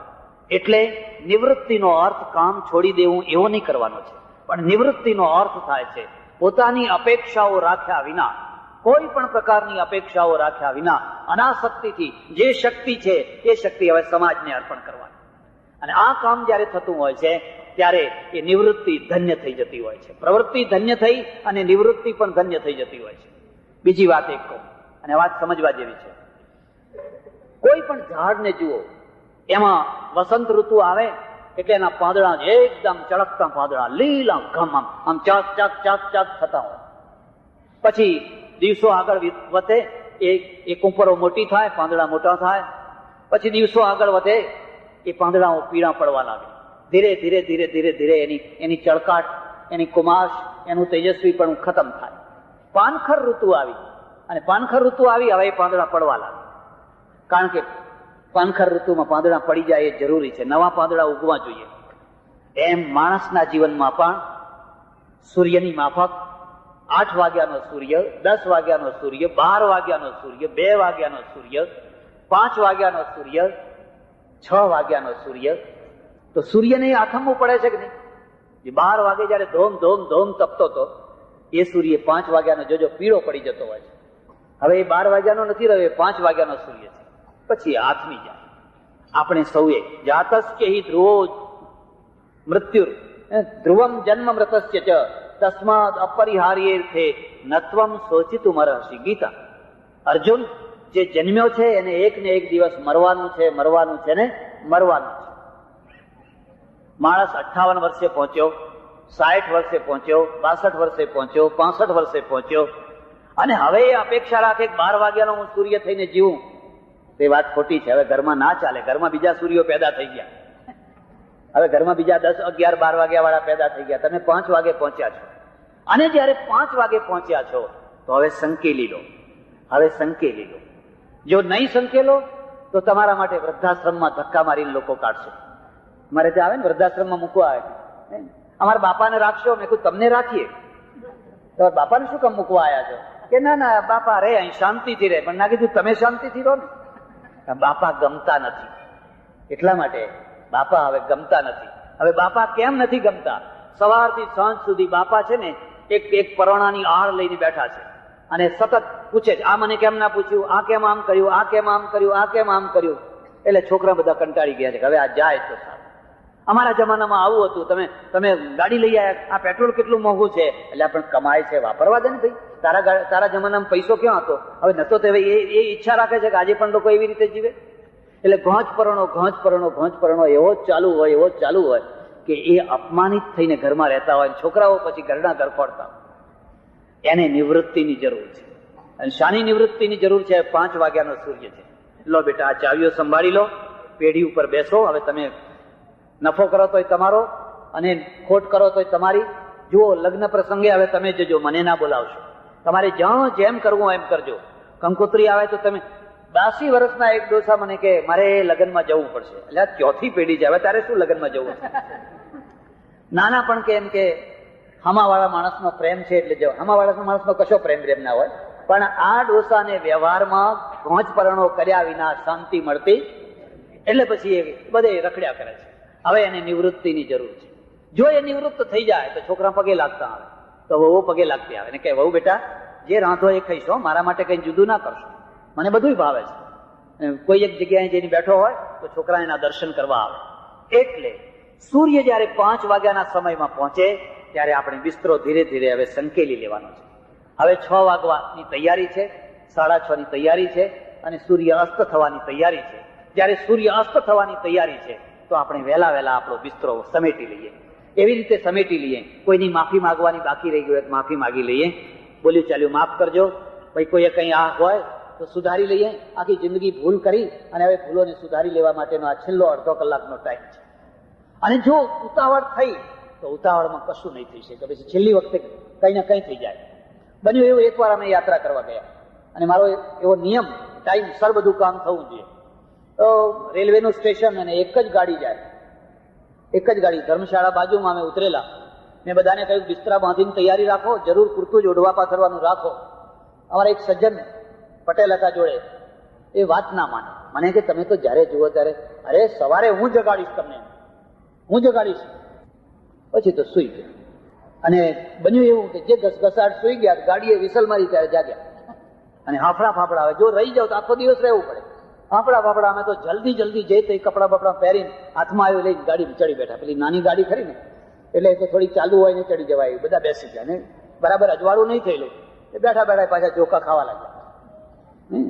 પછી ધીરે ધીરે આગળ ચાલ્યા અને અજવાળું થયું એટલે સામે બેઠેલો એક ભાઈ છે એ હસવા લાગ્યો. મેં કીધું કેમ હસે છે? મને કે જુઓ પેલા પટેલ ખરા ને, થયેલું શું કે પત્નીની સાડી એમણે પહેરેલી ને એમનું ધોતિયું પેલા પહેરેલું. અને પછી બે આવીને આમ ધોકા ખાયા. મેં કહું જુઓ ભૂલ થઈ ગઈ હોય એમ કે અવડ થઈ ગયેલું. જિંદગીનો એન્ડ આવે, જિંદગીની સમાપ્તિ આવે ત્યારે આવું અવર ના થઈ જાય.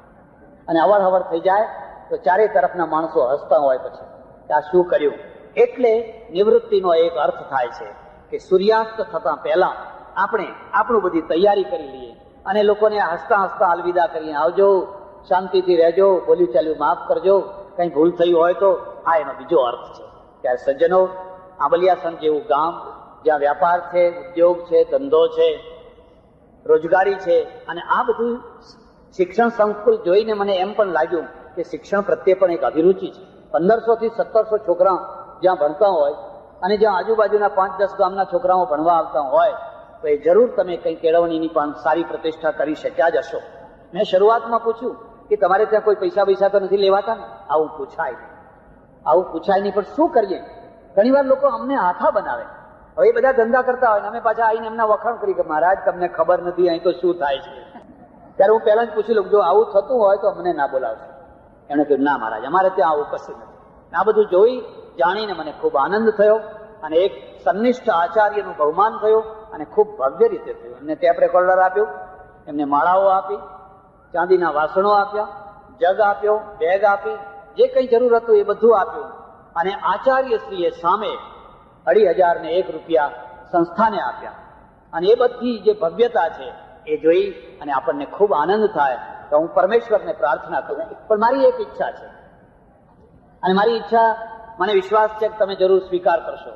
મારી ઈચ્છા એ છે કે આ સન્નિષ્ઠ આચાર્યની કાયમ સ્મૃતિ રહે એટલા માટે મારી સંસ્થા તરફથી હું 11,000 રૂપિયા આ સંસ્થાને એ નિમિત્તે આપવા માંગુ છું કે એના વ્યાજમાંથી દર વર્ષે વિદ્યાર્થીઓને ઇનામ આપવાનું.